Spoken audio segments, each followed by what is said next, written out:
ہمارے ذہنوں میں جو معیارات بیٹھے ہوئے ہیں وہ کیا ہے؟ کامیابی پیسے سے ہے، کامیابی جائیداد سے ہے، کامیابی کاروبار سے ہے، کامیابی شہرت سے ہے، کامیابی اقتدار سے ہے۔ یہ معیارات ہیں۔ جو جتنا دولت مند اتنا کامیاب، جو جتنا مشہور اتنا کامیاب، جو جتنا پاپولر اتنا کامیاب، جو حکومت پر پہنچ گیا کامیاب، جس نے بڑا کاروبار جما لیا کامیاب، جس نے بہت جائیداد بنا لی کامیاب۔ یہی ہے اصل میں ساری بس کی گانٹھ۔ جو تصور کامیابی کا ہوگا اسی کے مطابق آپ کی بھاگ دوڑ ہوگی، اسی کے لیے جد و جہد ہوگی، اسی کے لیے توانائیاں صرف ہوں گی، اسی کے لیے دن رات کی مشقت ہوگی۔ یہ ہے اصل شے جس کی یہاں نفی ہو رہی ہے۔ کامیابی دولت سے نہیں، کامیابی شہرت سے نہیں، کامیابی اقتدار اور طاقت اور حکومت سے نہیں، بلکہ کامیابی ہے ایمان سے، عمل صالح سے، تواصی بالحق سے، تواصی بالصبر سے۔ آپ غور کیجئے اس نقطہ نظر کا، اس ایٹیچیوڈ کا، یہ جو مینٹل ایٹیچیوڈ ہے، اس کا بدل جانا ہی انسانی شخصیت کے اندر انقلاب برپا کرے گا۔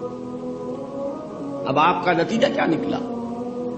اگر تو دولت سے کامیابی ہوتی تو قارون بہت کامیاب تھا، اگر حکومت سے کامیابی ہوتی تو فرعون اور نمرود بہت کامیاب تھے۔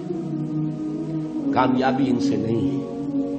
کامیابی انسان دولت میں قارون کی دولت تک پہنچ جائے اور دنیا میں دبدبہ اور اقتدار اور سلطنت اور حکومت کے اعتبار سے وہ نمرود اور فرعون کا مقام حاصل کر لے، وہ ناکام ہے، خائب ہے، خاسر ہے، برباد ہے۔ اور ابو ذر غفاری کامیاب ہے، چاہے ان کے پاس کچھ نہیں تھا، جھونپڑی تک نہیں تھی، کوئی گھر نہیں تھا۔ حضور نے فرمایا ہے اللہ کے کچھ بندے ایسے ہوتے ہیں جو کسی محفل میں جانا چاہیں تو انہیں اجازت نہ ملے، جو کہیں اگر رشتہ کرنا چاہے کوئی ان سے رشتہ کرنے کو تیار نہ، کہیں کوئی سفارش کرنا چاہے تو ان کی کوئی بات ہی نہ سنے۔ لیکن اللہ کے ہاں ان کا وہ مقام ہے کہ اگر بھولے سے بھی کسی بات پر قسم کھا بیٹھتے تو اللہ ان کے قسم کی لاج رکھتا ہے۔ یہ ہے فرق، یہ جان لیجیے اچھی طرح۔ اس بات کا مان لینا آسان، اس پر سبحان اللہ کہنا آسان، لیکن اس کے مطابق آپ کے اپنے ذہن کا بدل جانا بہت مشکل، اس لیے کہ ہم متاثر ہوتے ہیں اپنے ماحول سے۔ وہ بڑا محل ہے، دیکھ کر ایک دفعہ جھجری آتی ہے، وہ بڑی سی 20 فٹ لمبی کار سناٹے کے ساتھ آپ کے پاس سے گزر گئی، ایک دفعہ اعصاب کے اندر ارتعاش ہوتا ہے، محسوس ہوتا ہے بڑے یہ نصیبے والے لوگ ہیں، بڑے خوش نصیب، بڑے کامیاب، حالانکہ کچھ معلوم نہیں کہ یہی سب سے بڑی بد نصیبی ہو سکتا ہے کہ یہی سب سے بڑی ناکامی ہو۔ اگر ذہنوں میں یہ بات بیٹھ جائے کامیابی کس شے سے، یہی وجہ دیکھیے قرآن مجید میں بارہا آپ دیکھیں اولئک ھم المفلحون، یہ ہے لوگ کامیاب ہونے والے۔ آج ہی آپ نے نماز میں وہ آیات سنی، یا ایھا الذین آمنوا ارکعوا واسجدوا واعبدوا ربکم وافعلوا الخیر لعلکم تفلحون۔ اے ایمان والو، رکوع کرو، سجدہ کرو، اپنے رب کی پرستش اور بندگی کرو اور اچھے کام کرو تاکہ تم کامیاب ہو جاؤ۔ تو کامیابی کن چیزوں سے ہے، یہ ہے سب سے بڑا سبق۔ یہ ہمارے دل میں اگر بات بیٹھ جائے، ٹھک جائے، تو زندگی بدل جائے گی، صبح و شام بدل جائیں گے، نقشے بدل جائیں گے، بھاگ دوڑ کا رنگ بدل جائے گا، ویلیو سٹرکچر بدل جائے گا۔ آج وہ ایک چیز نہایت اہم نظر آ رہی ہے، کل نہایت غیر اہم نظر آئے گی۔ جیسے کہ حضور کی حدیث ہے مالی ولی دنیا، مجھے تمہاری اس دنیا سے کیا سروکار ہے، انما مثلی کراکب استظل تحت شجرۃ ثم راح فترکها، میری مثال تو اس سوار کی سی ہے جو تھوڑی دیر کے لیے ایک درخت کے سائے میں ٹھہرتا ہے سستانے کے لیے، پھر وہ اپنا راستہ لیتا ہے، اسے اس درخت سے مستقل تعلق اس کا نہیں ہے، وہ اس کا گھر نہیں، وہ اس کی منزل نہیں۔ اسی طرح یہ دنیا میرا گھر نہیں ہے۔ اب دیکھیے ہم کہتے ہیں انا للہ و انا الیہ راجعون، ہم تو مسافر ہیں، ہم اللہ کے پاس سے آئے، اللہ کی طرف ہمیں لوٹ جانا ہے۔ کن فی الدنیا کانک غریب و عابر سبیل، حضور فرماتے ہیں دنیا میں ایسے رہو جیسے کہ تم اجنبی ہو یا راہ چلتے مسافر۔ لیکن یہ طرز عمل کب ہوگا؟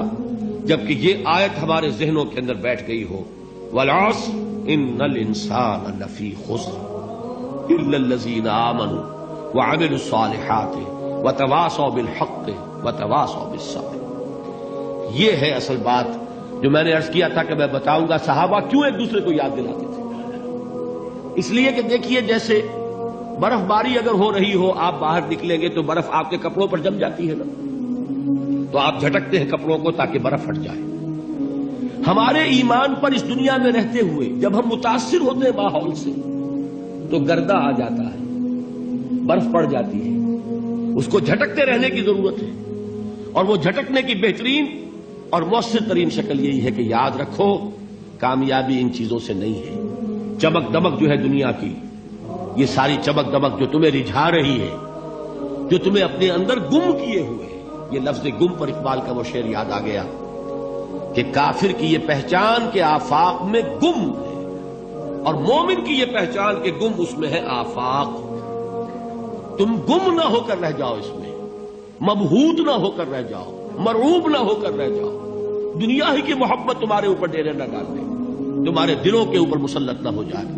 لہذا تازہ کرتے رہا کرو، والعصر ان الانسان لفی خسر الا الذین آمنوا وعملوا الصالحات وتواصوا بالحق وتواصوا بالصبر۔ پھر یاد کر لو، پھر تازہ کر لو اپنے اس یقین کو کہ کامیابی دولت سے نہیں، کامیابی ثروت سے نہیں، کامیابی اقتدار سے نہیں، کامیابی شہرت سے نہیں، کامیابی جائیداد سے نہیں، کامیابی ہے ایمان سے، کامیابی ہے عمل صالح سے، کامیابی ہے تواصی بالحق سے، کامیابی ہے تواصی بالصبر سے۔